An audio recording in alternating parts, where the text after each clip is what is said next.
성인 프란치스코라고 하는 사람이 있습니다. 평화를 위한 기도, 우리가 잘 알고 있는 그 기도문이 있죠.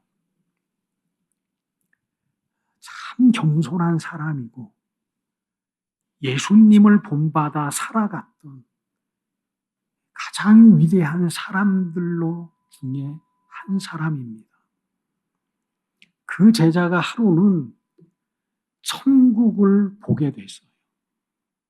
천국에 갔는데 아주 좋은 높이 있는 보좌를 본 거예요. 천사에게 물었습니다. 이 보좌에는 누구 보좌입니까? 이 보좌는. 천사가 말합니다. 성 프란치스코의 보좌지. 그가 세상에서 정말 겸손하게 산 사람이야.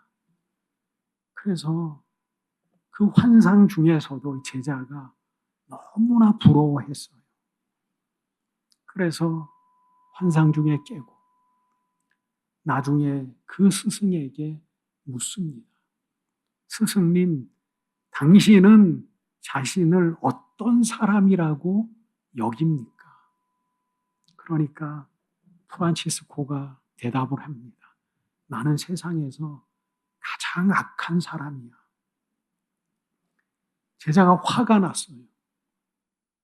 천국에는 누구 어떠한 보좌보다 높고 화려한 보좌가 준비되어 있는데 천사도 프란치스코를 겸손한 사람이라고 말하는데 자기도 그렇게 여기고 세상의 모든 사람들이 이 프란치스코를 성자라고 여기는데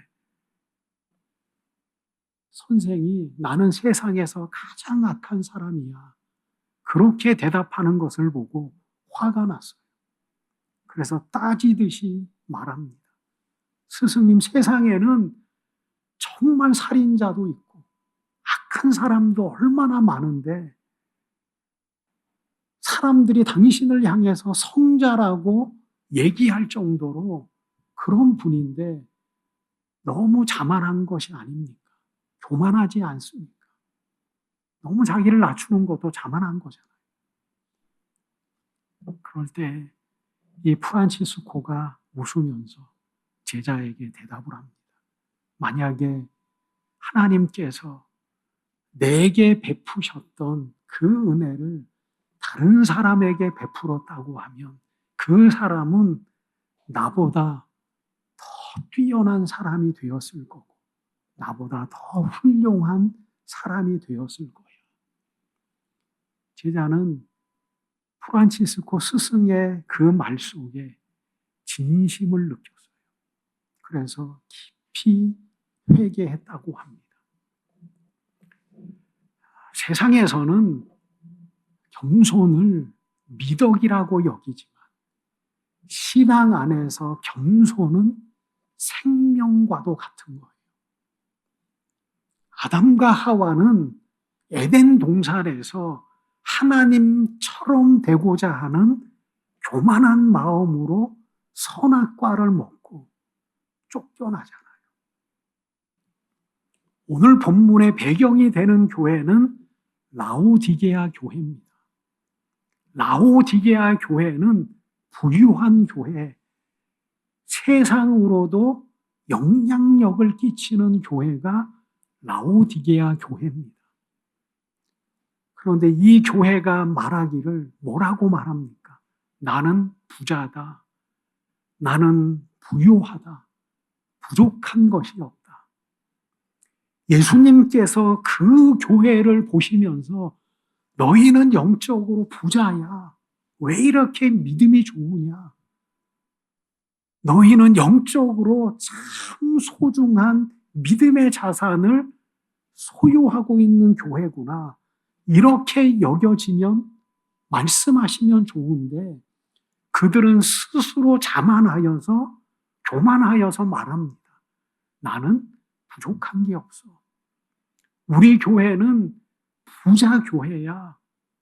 우리는 부유한 교회야. 그 교회를 향해서 예수님께서 책망하셔요. 뭐라고 책망하시냐면 너희는 영적으로 가련한 자고 영적으로 가난한 자고 영적으로 눈이 멀었고 영적으로 없는 교회다. 그렇게 말씀하고 계셔요. 교회는요, 하나님 안에 크고 작음이 문제가 아니라 그 교회에 진실한 예배가 있느냐, 하나님을 향한 신실한 믿음을 소유하고 있느냐, 그것이 예수님께서 판단하시는 교회의 기준입니다. 우리가 교회가 작다고 해서 낙심할 이유가 없는 것이 우리 교회가 믿음 안에 견고하게 서고 주님의 오심을 소망하며 살아가고 이곳에 진실된 예배가 있다면 우리는 영적으로 부자 교회, 영적으로 부유한 교회가 될 수 있다는 거예요. 세상에서는요, 허풍 떨어도 돼요. 세상은 나를, 내 존재를 증명하지 않으면 기회를 주지 않아요. 내 자신을 드러내지 않으면 내 능력을 인정해 주지 않아요. 그래서 때로는 남이 피해가지 않는 선에서 허풍 떨고 과시하고 좀 그렇게 살아도 돼요. 세상에는. 그런데 하나님 앞에서만은 겸손함을 갖고 살아야 돼요. 하나님, 나는 하나님 앞에 죄인입니다. 우리가 하나님을 정말 직접적으로 경험해 보지 못했어요. 저도 그래요. 하나님의 영광을 바라보고, 이사야가 하나님의 영광을 바라보잖아요. 하나님의 보좌를 보잖아요. 하나님의 보좌를 본 이사야의 고백이 뭡니까? 나는 망하게 되었습니다. 이 부정한 자가 하나님의 영광을 배웠습니다. 그렇게 표현합니다. 정말 하나님의 영광을 직접적으로 경험한 사람들은요, 하나님 앞에 그렇게 말합니다. 나는 죄인입니다. 나는 하나님 죄인으로 하나님의 영광을 배웠습니다. 나는 죽을 수밖에 없습니다. 그게 하나님을 만난 자들의 고백이에요. 우리가 하나님을 처음 만나면서 하나님의 위대하심을 경험하면서 우리가 정말 겸손해져서 하나님 안에 살아가고 있는 거예요. 하나님 앞에 예배하고 있는 거고 하나님을 붙잡고 살아가는 거예요. 그래서 하나님 안에 겸손이라고 하는 것은 단순한 세상이 말하는 미덕이 아니라 생명을 가져다 주는 놀라운 능력이 되는 거예요. 그 교회를 향해서 예수님께서 그 교회 안에서 승리하는 자가 있고 이기는 자가 있고 믿음을 지키는 자가 있겠죠. 그들을 향한 약속이 오늘 본문의 말씀이에요. 볼지어다 내가 문 밖에 서서 두드리노니 누구든지 내 음성을 듣고 문을 열면 내가 그에게로 들어가 그와 더불어 먹고 그는 나와 더불어 먹으리라. 내가 문 밖에서 두드린다. 우리 예전에 그림을 보면은 예수님이 문 밖에서 서 있는 그림이 있잖아요. 그게 요한계시록 3장 20절을 토대로 그린 그림이에요. 예수님께서는 문을 두드리셔요. 우리의 문을 부수고 들어오지 않으셔요. 우리를 정복하지 않으셔요. 두드리고 계셔요. 지금도 우리의 마음에. 이 두드리시는 예수님의 노크는요, 하나님을 믿지 않는 사람들을 향해서도 노크하고 계시지만 여전히 하나님 안에 살아가고 있는 우리를 향해서도 나를 향해서도 노크하고 계셔요. 말씀으로 녹화하시고 삶으로 우리의 마음을 두드리시고 우리의 많은 경험을 통해서 하나님께서는 우리의 마음이 열어지기를 두드리고 계셔요. 이전에 노크 귀순이 있었잖아요.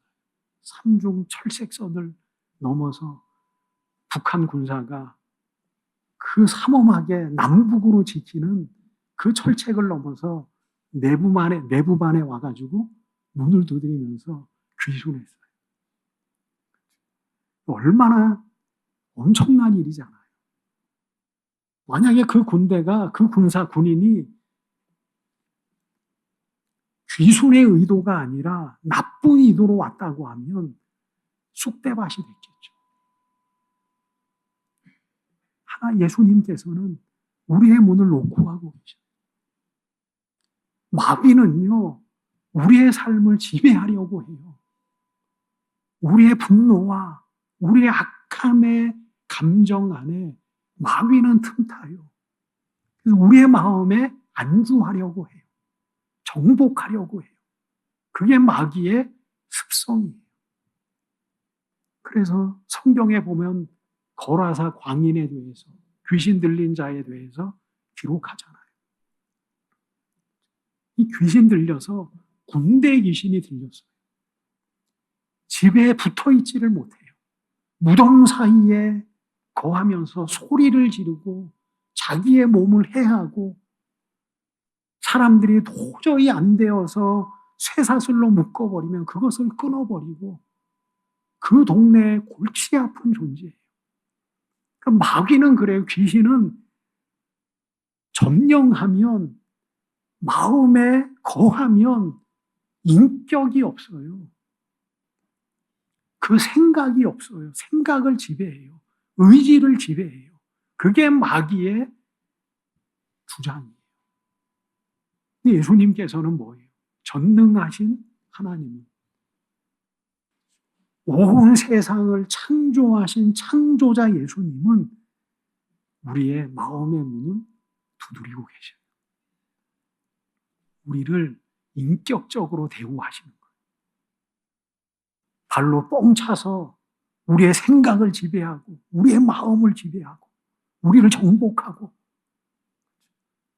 하나님만 바라보게 굴복시킬 수도 있고 세상 모든 것을 끊고 하나님을 온전히 섬겨나가도록 우리의 마음을 강력하게 억압할 수 있지만 예수님께서는 하나님은 오늘도 우리의 마음을, 저의 마음을 놓고 하고 계셔요. 그래서 이 마음의 특징은 뭐냐면 마음은 그러잖아요. 외부와의 경계선이잖아요. 사람과 사람과의 관계 속에서 마지막 보루예요. 이 경계선이에요. 마음을 열면 그 사람을 받아들이는 거고 세상의 외부 세계의 마지막 경계선이 마음이에요. 이 마음은요, 손잡이가 없어요. 보통 그렇게 표현합니다. 마음은 손잡이가 없어요. 안에서 열어주지 않으면 그 마음에 들어갈 수 없어요. 내가 수용하지 않고, 내가 받아들이지 않고, 내가 거부하면 어떤 것도 내 마음에 들어올 수가 없어요. 그게 마음이에요. 그래서 예수님께서도 사랑하셔서 우리의 마음을 놓고 하시는 거예요. 마음을 창조하신 하나님께서 인간에게 자유의 의지를 부어주셔서 마음의 문만큼은 손잡이를 만들지 않으셨어요. 그래서 예수님도 두드리고 계셔요. 마귀도 우리의 문을 두드려요. 자꾸만 우리의 마음을 지배하기 위해서. 그래서 마음은 영적 전쟁과도 같아요. 하나님께서도 우리의 마음 속에 거하셔서 하나님이 왜 우리의 마음을 두드리겠어요? 구원을 허락하시기 위해서. 우리의 삶을 이끌어가기 위해서. 이 세상 가운데 구별된 자로 하나님의 속한 자로 하나님께서 그렇게 살아가도록 우리의 삶에 거하시는 거예요. 마귀도 그래요. 마귀도 우리의 마음에 거하려고 해요. 우리의 악한 본성을 드러낼 때마다 마귀는 우리의 마음 속에 거해요. 우리의 중심이 우리는 참 연약한 존재예요. 하나님을 열심히 믿는 것 같지만 아무리 이 땅에서 하나님을 믿어도 우리의 마음 속에는 늘 말씀드리듯이 죄의 본성이 남겨져 있어요. 여기에는 항상 영적 전쟁이 있어요. 마음은 누구를 받아들이느냐? 하나님을 받아들이느냐? 선함을 받아들이느냐? 그 싸움이 우리의 마음 속에는 언제나 존재하고 있어요. 그래서 세상에 가장 어려운 것 중에 하나가 마음의 문을 여는 것. 그게 어려워요.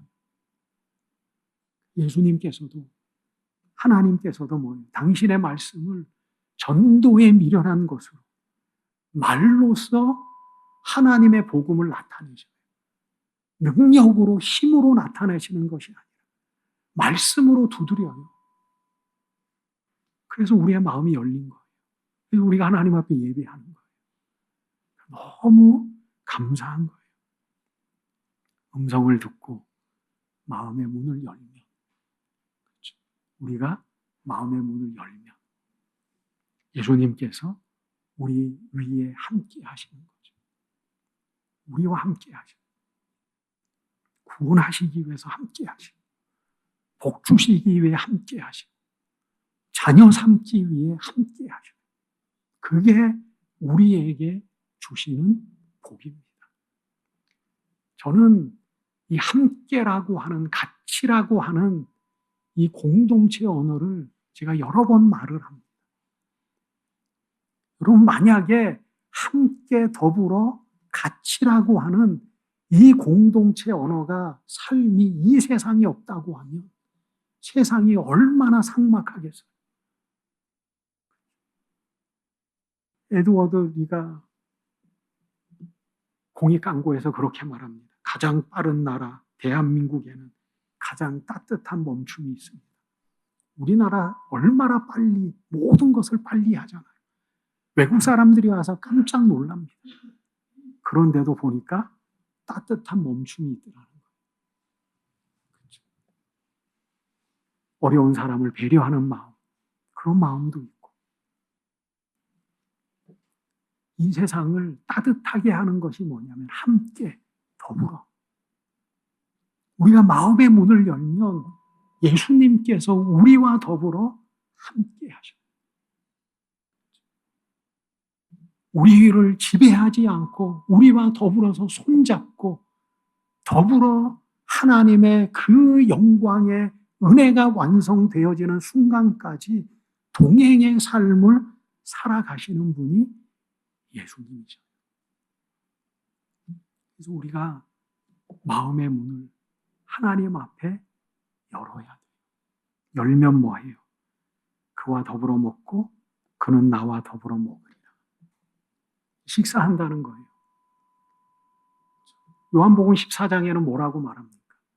예수님께서 십자가에 달려 돌아가시기 전에 제자들이 얼마나 근심해요.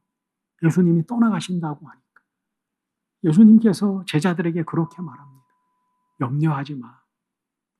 내가 가면 끝이 아니라 내가 가서 너희의 거할 처소를 예비할 거야. 다 예비하면 나 있는 곳에 너희도 있게 하리라. 그렇게 말씀하셔요. 내가 예전에 뭐라고 말씀하셔요? 복음은 정말 쉬운 단어로 뭐냐면 예수님께서 우리에게 하고자 하시는 그 표현을 정말 실제적인 언어로 표현하면 예수님이 그렇게 말씀하시는 거예요. 내가 집 다 마련할 테니까 우리 집에 와서 같이 살자. 그게 복음이. 요한복음 14장 2절 3절의 말씀이 그거예요. 내가 떠나가면 끝이 아니야. 내가 십자가에 죽으면 끝이 아니야. 내가 하나님의 나라에 가서 내가 너희들의 있을 집을 다 마련해 놓고 다 마련이 되면 같이 같이 와서 살자. 우리 집에 와서 같이 살아. 이게 천국이고 이게 복음이에요.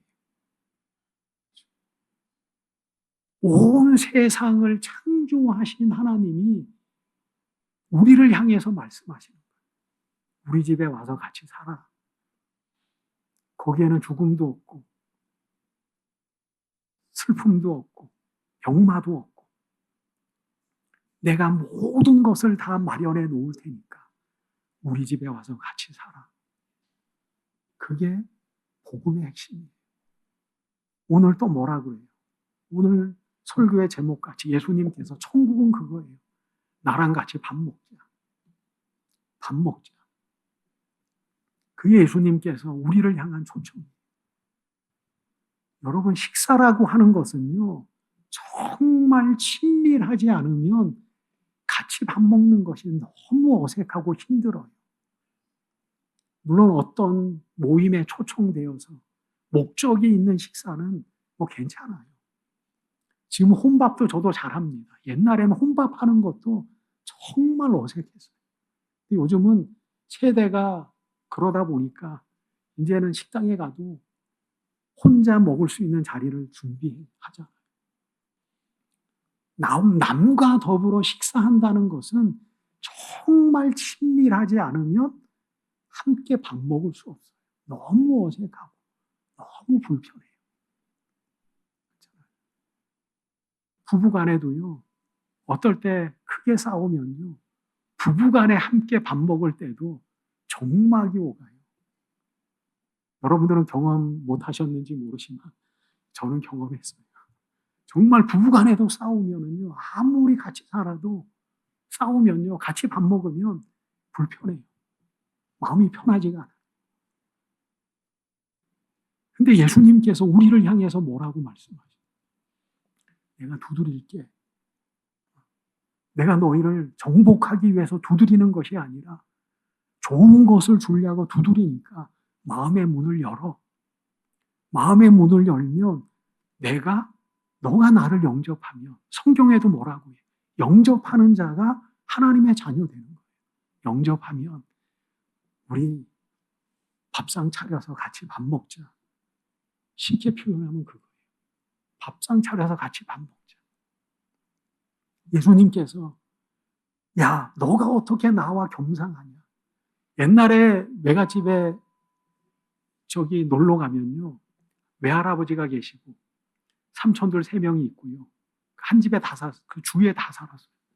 그러면 맨 위에 외할아버지가 한 상 받아요. 그리고 이제 가장 장손자를 야, 일로 와. 그때 태우였어요. 태우야 일로 와 그러면 걔는 꼭 외할아버지하고 겸상을 했어요. 그 나머지 이제 그 아들들 상 하나 차리고, 그리고 이제 거기에 이제 며느리들은 제대로 상이나 있어요. 그렇죠? 그리고 그 위에 이제 손자들 먹고, 예전엔 그렇게 밥을 예전에 먹었던 기억이 있어요. 그러니까 외할아버지가 꼭 장손자만 딱 불러요. 그럼 거기에는 뭐가 있냐면 누룽지가 있어요. 가마솥에. 그 누룽지를 꼭 이렇게 그때 외숙모들이 보면 외할아버지한테만 딱 갖다 드려요. 이렇게 다 모아서. 그럼 꼭 누구한테 주냐면 그 장손자한테 딱 줘요. 가장 기대가 있고 사랑하는. 예수님께서 우리에게 그러시는 거예요. 야, 나와 더불어 밥 먹자. 우리가 예수님과 더불어 맞상을 할 수 있는 처지가 아니잖아요. 우리의 모든 것을 아시는 분인데 예수님의 기준으로 생각하면 우리가 양이나 차겠어요. 제가 하나님 앞에 서면 천국을 갈 수나 있겠어요. 인정해 주시니까 가는 거예요. 인정해 주시니까 예수님과 더불어서 같이 한 상에서 밥 먹을 수 있는 거예요. 허락해 주시니까 예수님의 신부가 되는 거고, 허락해 주시니까 하나님의 자녀가 되는 거고. 성경은 저는 늘 감사한 게 뭐냐면 하나님이 우리의 모든 것을 아시는데 우리의 과거도 아시고 현재도 아시고 미래도 아시고 우리가 어떻게 살아가고 어떤 모습으로 살아갈 거에 대해서 다 아셔요. 뭐 AI도 아는데 정치는 무당도 아닌데 하나님 왜 모르시겠어요? 우리의 부족함도 다 아시고 우리의 안고 일어섬도 다 아시는 분인데 그분이요 어떻게 하냐면 우리를 사랑하는 마음으로 하시는 거예요. 그렇죠? 그게 너무 감사한 거예요. 사랑하는 마음. 눈에 예수님이 하나님이 우리를 바라보실 때 눈에 꿀이 떨어져요. 사랑해서 야, 저거를 구원해야 되는데 또 넘어져서 다쳐도 안타까운 마음으로 닦아주시면서 하나님 안에 잘 끝까지 견뎌야 되는데 또 우리가 죄악 가운데 머물러 있을 때도 하나님은 안타까워서 또 돌아오면 하나님이 깨끗한 옷을 입혀주시고 그래 용기 내어서 한번 더 살아봐. 하나님은 우리를 너무 잘 아시는데 의도가 뭐냐면 구원하기 위해서 아시는 거예요. 우리를 우리와 더불어 같이 살고 싶어서 같이 밥 먹고 싶어서 예수님의 하나님의 마음과 예수님의 마음이 그거예요. 그럴 이유가 없잖아요. 내가 모든 것을 소유하고 있고 내가 부족함이 없으면 아쉬울 게 없으면 뭐하러 은혜를 베풀어요? 나만 혼자 잘 살면 돼요. 때를 따라서 좋은 일을 하면 돼요. 굳이 저 빈민가에 가서 같이 밥을 먹고 그럴 이유가 없잖아요. 예수님께서는 아쉬운 것도 없는데 하나님은 우리를 위해서 그러시는 거예요. 집도 예비하시고 식탁도 차리시고 우리가 차리겠어요. 같이 밥 먹고 같이 살자. 그게 복음의 핵심이에요. 복음의 핵심이에요. 너는 그냥 십자가만 붙들고 와. 하나님만 붙들고 와. 그러면 내가 집도 잘 꾸며놓고 이렇게 흐트러진 세상, 죄악으로 가득한 세상을 내가 새롭게 창조도 해놓고 너희가 정말 힘들어하는 죽음마저도 내가 다 없애버리고 때로는 병마 가운데 너희가 힘들지 그것도 내가 다 없애버리고 너희가 때로는 눈물 흘리지 그 눈물도 없애버리고 내가 그렇게 다 집을 만들어 놓을 테니까 같이 와서 살아. 너희가 십자가만 붙들고 와. 그래서 우리 천국에서 같이 밥 먹자. 그렇게 말씀하시고 그러면서 뭐라고 말씀하시냐면 보좌에 앉게 하여 주기를 이기는 그에게는 내가 보좌에 앉게 하여 주기를 내가 이기고 아버지 보좌에 함께 앉은 것 같이 하리라. 예수님께서 33년 동안 대우받지 못하고 살았잖아요. 아들로 오셨는데 나쁜 일 하신 것이 아닌데 십자가에 못 박히시잖아요. 왜냐하면 그것이 하나님의 뜻이었기 때문에. 그리고 부활 승천하셔서 하나님 보좌에 앉으셨어요.